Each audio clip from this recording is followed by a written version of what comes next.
about purple bricks. Yep. And that type of this new kind of, I mean, they're not the only ones doing it, but that kind of fixed price, we do everything, you pay this very, very small amount of money and we market your property. Yep.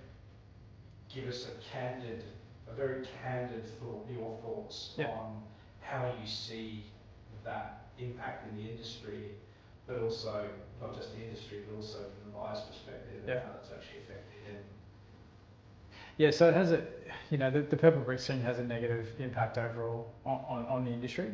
And look, there is a dollar saving if you just look at it as commission for commission, but it's not really the reality of the situation. So really what it comes back down to is when you're selling your house, it's a commercial transaction. So when I say it's a commercial transaction, I believe personally that anything over, say, 50 grand in terms of a business deal starts to become commercial. It gets away from being like a personal, I've just sold my car or boat or whatever. So what happens is it changes to being more of a business transaction than a personal sort of transaction. Most people in my experience aren't geared to handle those transactions. So all the people, the guys with the purple bricks coming into the market, they can see that there's $2 billion in commission on offer.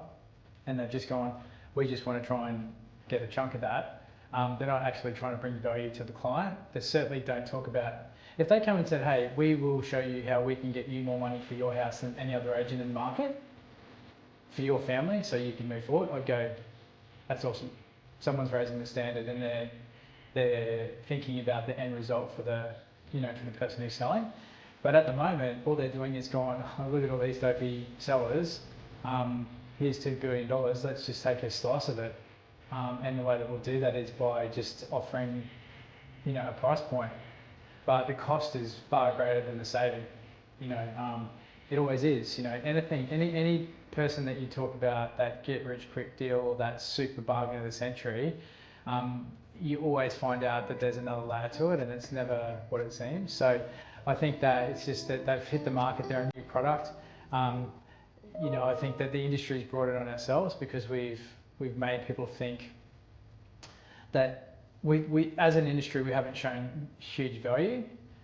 We all just sort of sit in the middle. There's no one who's really having a conversation or trying to push the boundaries on improving the industry.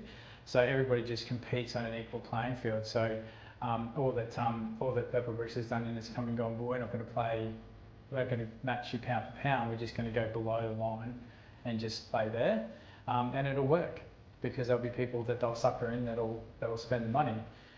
Some people have an amazing result and get just as good an outcome, from them as any, and then others will suffer, but they may not know that they suffer because they're not going to check with anyone to know whether the price they got for their house was good or bad or different. They'll just assume because they made a $5 grand saving that was amazing, but they're concentrating on the wrong thing and they're out of their depth, most people, because they're selling a $500-600 million thing for say 10 to 15 grand, which I get. But in saying that, the flip side to that is if you this with an agent that's ordinary too, you can end up paying full fees for the same kind of debacle. So I get why people are really challenged to make a good decision on it. So Purple Bricks isn't really a problem. It's more just the fact that they're just another company that's come in and wants to take advantage of people in our industry.